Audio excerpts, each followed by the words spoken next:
तो रिश्ता बताओ क्या करा, रिश्ता पक्का। और अपने क्या चाहिए बताओ, दूल्हा अच्छा होना चाहिए, हैं लाड़ो अच्छो जाए, दिखने में लाड़ो अच्छा होना चाहिए, और बाकी को बने परिवार वाला कैसे निकले हमारे को मतलब नहीं, हमारे साथ में जमना चाहिए। दूल्हा कितना बताओ, लड़के वाले को क्या चाहिए कि कहीं भी नहीं चाहिए, हमारे तो दूल्हा सुंदर होना चाहिए, कि ना गोरा है ना काला है, तो दूल्हा कैसा है, कपूर की तरह है। उन्हें की कपूर की तरह दूल्हा है तो फिर सगाई पक्की, उन्हें की पक्की, उन्हें की दूल्हा करता क्या है, उन्हें की करता क्या है, करने की जरूरत नहीं है, उन्हें की काय क्यों, अरे करने की जरूरत नहीं है साहब, उन्हें की क्यों, उन्हें की फैक्ट्री है दूल्हे के, उन्हें की फैक्ट्री काय की फैक्ट्री है, उन्हें की पाउडर की, काय की फैक्ट्री है, जोर से बोलो, उन्हें की पाउडर की फैक्ट्री, उन्हें की पाउडर की, उन्हें की हाँ रोज ही ना रोज डेली पाउडर बने, कहाँ कि राम घाट पे जाकर के रोज वहाँ फैक्ट्री है, रोज ना एक मुर्दा जले, रोज डेली छोरी खूब घिसेगी पाउडर, रोज लगाए, रोज डेली भस्म चढ़ती है, उन्हें की पाउडर ही पाउडर खूब लगाओ, उन्हें की पाउडर की फैक्ट्री है, कपूर की तरह दूल्हा अच्छा है तो फिर रिश्ता पक्का, उन्हें की हाँ, उन्हें की गुण तो मिलाओ, उन्हें की गुण किसका मिलाओ, और कलयुग में किसका गुण मिलना चाहिए, वर और वधू के, लेकिन कलयुग में तो सास और बहू के गुण मिलने चाहिए। कुंडली किसकी मिलानी चाहिए, हैं दूल्हा तो बने, दूल्हा तो बेचारा दूल्हा, दूल्हा तो कहीं भी वो तो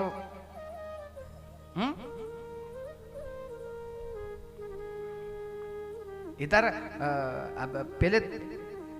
वर और वधू के गुण मिलाए जाते थे, लेकिन कलयुग में सास और बहू के गुण मिलाए जाते हैं।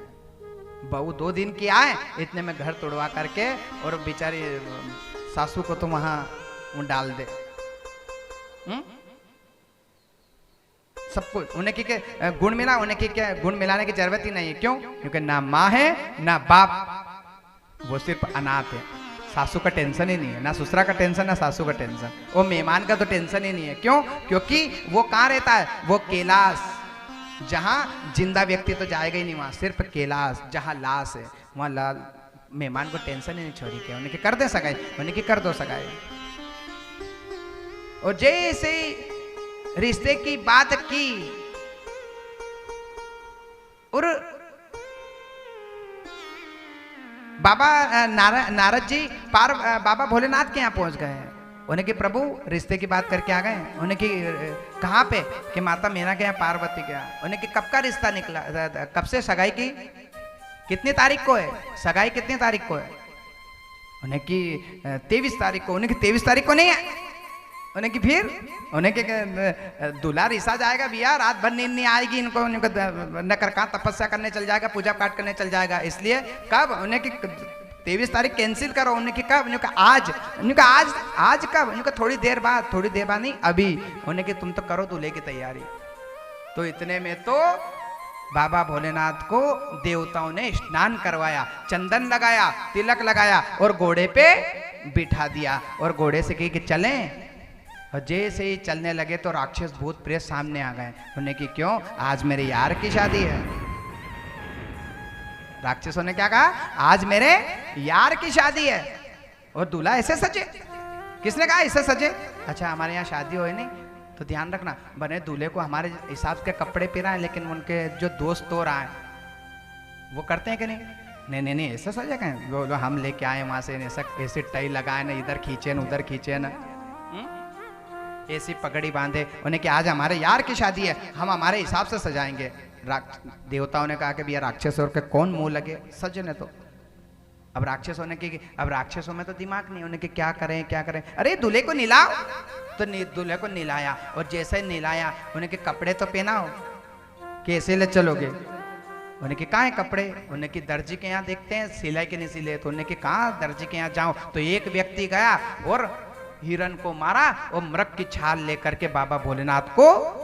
बांध दी। अब अच्छा चमड़े में कभी गठान लगे क्या, नहीं लगे, तो वो उन्हें के चले, तो बाबा भोलेनाथ ने पकड़ के चलने लगे, उन्हें के दादा ऐसे ही पकड़ोगे, त्रिशूल डमरू कहाँ पकड़ोगे, उन्हें के फिर ये तो खिसक जाएगी, उन्हें के रुको बेल्ट लगाते हैं, इधर उधर देखा तो एक काला सांप लेकर के आए और बाबा भोलेनाथ के कमर में बांध दिया, और जैसे ही उन्हें कि अबे चले, उन्हें कि लाड़ा काला लग रहा, थोड़ा सा अच्छा सा गोरा कर दो। तो एक व्यक्ति को मारा और भस्म लगा करके आज बाबा महाकाल को भस्म त्र्यंबकम यजामहे सुगंधिम पुष्टिवर्धनम उर्वारुकमेव बंधना मृत्युर्मोक्षी भस्म से स्नान करवा दिया। उन्हें कि चले, उन्हें कि रुको, कोई कमी, उन्हें कि बाजू बंद पहनाओ। तो हाथों में बिच्छू के नागिन के बच्चे बांध दिए, कानों में बिच्छू ला करके टांग दिए। विश्व की मधुमक्खियां जितनी भी आकर के बाबा भोलेनाथ के सिर पर आकर के बुनन बुनन कर रही है, छत बना दिया। और जा करके उन्हें की चले, उन्हें की चलो। और जैसे ही घोड़े पे बैठे तो घोड़ा तो सांप को देख करके तो घोड़ा तो कहा, उन्हें की अबे बारात काय से चले,